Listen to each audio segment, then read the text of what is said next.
अस्सलाम वालेकुम, welcome back. मुझे कमेंट आया था कि पार्ट्स ऑफ स्पीच की वीडियो बनाओ, तो इसलिए I am making this video. In this video we will learn parts of speech, ठीक है। Understanding the different parts of speech is essential for building strong sentence. In this lesson, we will explore the eight parts of speech: noun, verb, adverb, interjection, pronoun, adjective, preposition, and conjunction. What is a noun? A noun is a person, place, thing or idea. Noun जो होता है वो किसी शख्स, जगह, चीज या किसी आइडिया को शो करता है, ठीक है। For example the dog bark loudly. The word dog is a noun because it is a thing. अब इस सेंटेंस में जो डॉग है वो एज अ नाउन यूज हो रहा है। एज अ नाउन कैसे यूज हो रहा है? Because it is a thing. अब नाउन में हमने पढ़ा कि कोई भी शख्स, जगह या चीज या आइडिया, इसको हम नाउन कहते हैं। तो इस सेंटेंस में जो डॉग है वो एज अ नाउन यूज होगा। प्रोनाउन क्या होता है? प्रोनाउन जो होता है वो नाउन की जगह रिप्लेस होता है। For example she loves to read. The word she is a pronoun that replaces a specific person name. अब मैं एक और एग्जाम्पल देती हूँ। Zara loves to read. अब इसमें ज़ारा जो है वो शी की जगह रिप्लेस होगी क्योंकि हमने नाउन को प्रोनाउन में रिप्लेस किया है, ठीक है। एक और एग्जाम्पल है कि अली अली इज़ वर्किंग, ठीक है। अब इसमें अली को हम जब इसको हम प्रोनाउन में रिप्लेस करेंगे तो ही हो जाएगा, ही इज़ वर्किंग, ठीक है। Okay, verbs. Verb shows action और स्टेट ऑफ बीइंग। वर्ब जो होते हैं वो किसी भी एक्शन को शो करते हैं। For example she run to the store. अब इसमें रन जो है वो एक्शन शो कर रहा है, तो ये वर्ब हो जाएगा। एक और वर्ड हो सकता है, एक और सेंटेंस हो सकता है शी इज़ वर्किंग हार्ड। अब इसमें वर्किंग जो वर्ड है वो एक्शन दिखा रहा है, तो ये होगा वर्ब। एडजेक्टिव क्या होते हैं? An adjective modifies a noun और प्रोनाउन। एडजेक्टिव जो होते हैं वो नाउन या प्रोनाउन को मॉडिफाई करते हैं, और एडजेक्टिव नाउन और प्रोनाउन को मॉडिफाई करते हैं। दूसरी चीज़, एडजेक्टिव क्वालिटी शो करता है। अब नाउन और प्रोनाउन को कैसे शो करते हैं, मॉडिफाई कैसे करते हैं? For example the blue sky is beautiful. अब इस सेंटेंस में जो ब्लू वर्ड है वो नाउन को डिस्क्राइब कर रहा है। नाउन इसमें स्काई है, ठीक है। वो स्काई को डिस्क्राइब कर रहा है कि वो ब्लू है, ठीक है। अब हाँ, क्वालिटी कैसे शो करता है वो कि a coffee is so hot. अब इसमें जो हॉट वर्ड है वो एडजेक्टिव है क्योंकि वो कॉफ़ी की क्वालिटी शो कर रहा है। Okay, adverbs. Adverb modify a verb, adjective और अनदर वर्ब। एडवर्ब जो होते हैं वो वर्ब, एडजेक्टिव या किसी और एडवर्ब को मॉडिफाई करते हैं। For example the bird sang beautifully. अब जो वर्ड ब्यूटीफुल है वो एडवर्ब यूज हो रहा है जो कि डिस्क्राइब करे कि बर्ड ने कैसे सिंग किया, ठीक है, कैसा सिंग किया। प्रपोजिशन। प्रपोजिशन जो होती है वो रिलेशनशिप शो करती है between a noun and another word, किसी और वर्ड के बीच में और नाउन के बीच में, ठीक है। For example the bug is under the table, ठीक है। अब ये जो वर्ड इसमें अंडर है ये प्रपोजिशन शो कर रहा है कि जो बग है उसका टेबल के साथ क्या रिलेशन है। Interjections. Interjection is a word or phrase used to express emotion. Interjection वो वर्ड या फ्रेज होते हैं जो कि इमोशंस को एक्सप्रेस करते हैं। For example wow I can't believe I won the race. अब इसमें जो सेंटेंस में वाओ वर्ड है वो एज अ इंटरजेक्शन यूज हो रहा है क्योंकि वो अपनी इमोशंस को एक्सप्रेस कर रहा है।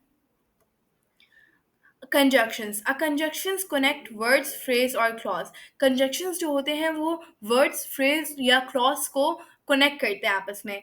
For example in the sentence I wanted ice cream but I had cake instead, ठीक है। अब इसमें जो वर्ड बट है वो एज अ कंजक्शन यूज हो रहा है जो कि टू क्लॉजेस को आपस में कनेक्ट कर रहा है, ठीक है। You can remember conjunctions by using the mnemonic device FANBOYS, ठीक है। आप इससे भी इसको यूज़ कर इससे भी आप इसको कंजक्शंस को रिमेंबर कर सकते हैं। अब ये फैन वॉइस कैसे है? फैन वॉइस को अगर आप देखें ना तो इसकी स्टैंड फॉर क्या होता है? S for, A for N for nor, B for but, और O for or, Y for yet, S for so FANBOYS से आप याद रखेंगे कि कंजक्शंस कौन कौन से हैं।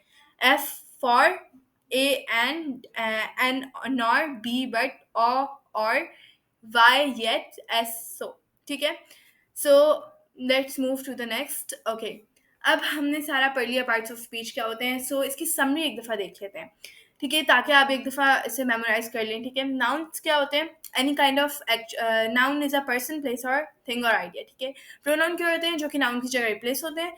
और वर्ब क्या होते हैं? जो कि एक्शन और स्टेट ऑफ बीइंग शो करते हैं, ठीक है। और एडजेक्टिव क्या होते हैं? जो कि नाउन या प्रोनाउन को मॉडिफाई करते हैं। ओके, एडवर्ब क्या होते हैं? जो कि वर्ब, एडजेक्टिव या किसी और एडवर्ब को मॉडिफाई करते हैं। प्रेपोजिशन रिलेशनशिप शो करते हैं between noun and another word, ठीक है। और इंटरजेक्शन क्या होते हैं? जो कि जो इमोशंस एक्सप्रेस करते हैं। कंजक्शंस क्या होते हैं? जो कि टू जो कि फ्रेज या क्लॉज को कनेक्ट करते हैं आपस में, ठीक है। So let's practice. Identify the parts of speech of each underline words. Oh that is a surprise. अब ये सारे सेंटेंसेस हैं, सो लेट्स सी कि हम इनको किस किस में कैटेगराइज करते हैं, किस पार्ट ऑफ स्पीच में। Okay, oh that is a surprise. अब इसमें ओह जो है वो अपना इमोशन एक्सप्रेस कर रहा है, तो ये एज अ इंटरजेक्शन यूज होगा। My uncle's car is in the shop, so can you can your mom pick me up. तो अब ये कंजक्शन यूजर है, जैसे हमने पीछे वाला कि कंजक्शन जो होते हैं वो दो क्लॉज या फ्रेज को आपस में कनेक्ट करते हैं, सो इसमें सो जो है वो एज अ कंजक्शन यूज होगा। Number 3, the campfire blazed brightly. अब ये ब्राइटली जो है वो एज अ एडवर्ब यूज हो रहा है, जो कि मॉडिफाई कर रहा है नाउन को, ठीक है, या किसी और एडवर्ब को।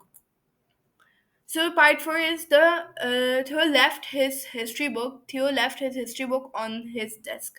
अब on जो है यहाँ पे preposition यूज हो रहा है कि अब उसका क्या रिलेशन शो कर रहा है डेस्क के साथ, कि बुक जो है वो डेस्क के ऊपर है, ठीक है। Number 5, a pretty dog was running through the park. अब प्रिटी जो है वो डॉग की क्वालिटी शो कर रहा है, ठीक है, तो ये एज ए एडजेक्टिव यूज होगा। Number 6, she bought a new jacket at the store. अब शी जो है वो एज अ प्रोनाउन यूज हो रहा है, जो कि नाउन को रिप्लेस कर रहा है। Number 7, the volleyball team won their match. अब वन जो है वो एज अ वर्ब यूज हो रहा है, जो कि एक्शन शो कर रहा है। Number 8, my favourite place to visit is the book store. अब बुक स्टोर जो है वो एज अ नाउन यहाँ पे यूज हो रहा है, ठीक है, because it's a place. Number 9, the dog hid behind the hide behind the girl। अब बिहाइंड जो है वो एज अ preposition हो रहा है यूज, ठीक है। और नंबर 10, जिल क्विकली swam to shore। अब जो swam है वो एज अ वर्ब यूज हो रहा है। क्यों वर्ब यूज हो रहा है? क्योंकि swam जो है वो एज अ एक्शन यूज हो रहा है। Okay, so let's see the recap. अब 8 मेजर पार्ट्स ऑफ स्पीच होते हैं जो कि सेंटेंस को प्रॉपर बनाते हैं, ठीक है। Noun, verb, adverb, interjection, pronoun, adjective, preposition and conjunction. Understanding the different parts of speech is essential for building strong sentence. अब ये सारे ये जितने भी हमने आज पढ़े हैं पार्ट्स ऑफ स्पीच, ये बहुत ज़रूरी होते हैं किसी भी सेंटेंस को एक स्ट्रॉन्ग सेंटेंस बनाने के लिए, ठीक है। So that was my presentation. I hope you learned many things. Don't forget to like and subscribe my channel. Allah Hafiz.